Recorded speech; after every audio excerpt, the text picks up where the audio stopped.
सर्दियों के इन अयाम में वादी कश्मीर में बिजली की कटौती में इजाफे की वजह से सारिफिन को काफी मुश्किलात का सामना है।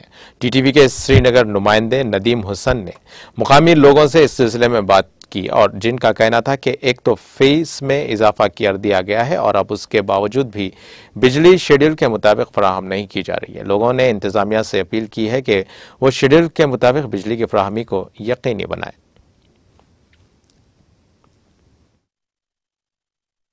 श्रीनगर और उसके मज़ाफाती इलाके में आए दिन रोज पावर कटौतियां देखने को मिल रही है। आइए जानते हैं कि लोग क्या कहेंगे इसके बारे में, पावर कटौती के बारे में आइए बात करने की कोशिश करते हैं। पावर कट का जो इशू है कश्मीर में बहुत ज़्यादा है। अभी विंटर का टाइम चल रहा है और इसी वक्त हमें इलेक्ट्रिसिटी की बहुत ज़्यादा ज़रूरत होती है, हीटिंग पर्पसेस के लिए और बाकी पर्पसेस के लिए भी। किसी के घर में पेशेंट्स है तो इनको इलेक्ट्रिसिटी की बहुत ज़रूरत होती है इक्विपमेंट्स को चलाने के लिए, लेकिन यहाँ वैसा कुछ सिस्टम दिखाई नहीं दे रहा। इलेक्ट्रिसिटी का बिल सेम आता है और जो हमारे स्मार्ट मीटर्स बोलते हैं 24/7 हमें इलेक्ट्रिसिटी रहेगी, वो हमें कहीं नहीं दिखती।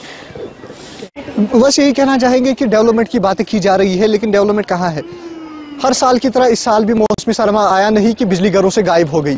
हालांकि डिपार्टमेंट ने जो है फी भी बढ़ा दिए है, इलेक्ट्रिसिटी फी भी जो है बढ़ा दी। वो 740 रुपये जो है इलेक्ट्रिसिटी बिल आती है, अब वो 940 रुपये आती है।